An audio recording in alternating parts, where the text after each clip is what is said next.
नमस्ते दोस्तों, फिर से स्वागत है आपका इस सफर में जहां हम मिलकर खोजते हैं आत्मा, जीवन और दर्शन के अनदेखे पहलू। क्या आप जीवन के बाद जीवन में यकीन रखते हैं? क्या आत्मा सच में एक नए शरीर में लौट सकती है? आज की वीडियो में हम गहराई से उतरेंगे पुनर्जन्म की रहस्यमय दुनिया में, वो भी थ्योरी से नहीं बल्कि सच्ची घटनाओं से जो दुनिया के अलग अलग हिस्सों से आई है। छोटे बच्चों की कहानियाँ जो पिछली जिंदगियों की बातें याद करते हैं, मौत के तरीके बताते हैं जो उन्होंने कभी झेली ही नहीं। ये कहानियाँ हैरान कर देने वाली हैं। तो बैठ जाइए आराम से, क्योंकि इस वीडियो के अंत तक हो सकता है आप भी मान जाए कि मौत शायद अंत नहीं है। चलिए शुरुआत करते हैं एक बुनियादी सवाल से। पुनर्जन्म आखिर है क्या?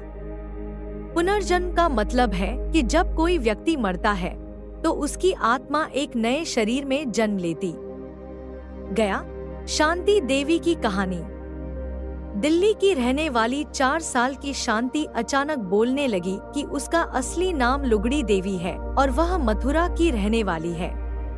उसने अपने पिछले जन्म का घर, अपने पति का नाम, यहाँ तक कि अपने मरने का तरीका तक बताया कि उसकी मृत्यु प्रसव के दौरान हुई थी। शुरुआत में सबने सोचा कि बच्ची कोई कहानी बना रही है, लेकिन जब उसने घर का नक्शा, गली का नाम और रिश्तेदारों के बारे में इतनी सटीक बातें बताईं, तो परिवार ने मथुरा जाकर जांच की और वहां जो पता चला उसने सबको हिला दिया। लुगड़ी देवी नाम की महिला सच में मथुरा में रहती थी और शांति ने जो बातें कही वो सब सच निकली। सरकारी स्तर पर भी इस केस की जांच हुई और उसमें कोई धोखाधड़ी नहीं पाई गई। सवाल उठता है, 4 साल की बच्ची को ये सब कैसे पता हो सकता है? अब चलते हैं स्कॉटलैंड, जहां रॉबर्टसन परिवार नाम के लोग पहले रहते थे। कैमरन को ये सब जानकारी कैसे थी? क्या वह अपनी पिछली जिंदगी की यादों को सच में जी रहा था? अब बात करते हैं इंग्लैंड की एक रहस्यमय घटना की। 1957 में 2 बहनें जोआना और जैकलीन पॉलक एक कार एक्सीडेंट में मारी गईं। 1 साल बाद उनकी मां ने जुड़वा बच्चियों को जन्म दिया, जिलियन और जेनिफर। यहाँ से शुरू हुआ अजीब सिलसिला। जेनिफर के शरीर पर वही जन्म चिन्ह थे जो जैकलीन के थे, कमर पर और माथे पर। उन्होंने पुरानी बहनों के खिलौनों को पहचान लिया और एक्सीडेंट की बातें भी कहीं, जबकि उन्हें कभी बताया नहीं गया था।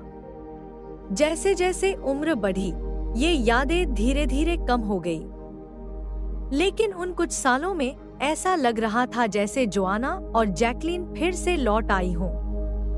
अब बात करते हैं एक ऐसी कहानी की जो किसी फिल्म से कम नहीं लगती। सीरिया और इजराइल की सीमा के पास एक ड्रूज समुदाय में अब सवाल ये है कि विज्ञान इन घटनाओं को कैसे देखता है। ज्यादातर वैज्ञानिक इन्हें मानने से हिचकते हैं। वो कहते हैं कि ये सब झूठी यादें, संयोग या कहीं सुनी बातें हो सकती हैं, जिन्हें व्यक्ति अपने सपनों या दिमाग में सच्चाई मान लेता है। लेकिन कुछ वैज्ञानिकों ने इस विषय को गंभीरता से भी लिया है। Doctor Ian Stevenson, Virginia university के एक मनोचिकित्सक, ने 40 साल से भी ज्यादा समय तक 2500 से ज्यादा केस की रिसर्च की। उन्होंने खास तौर पर बच्चों के केसों पर ध्यान दिया जिनकी यादें और शरीर के निशान उनके पिछले जीवन की मृत्यु से मेल खाते थे।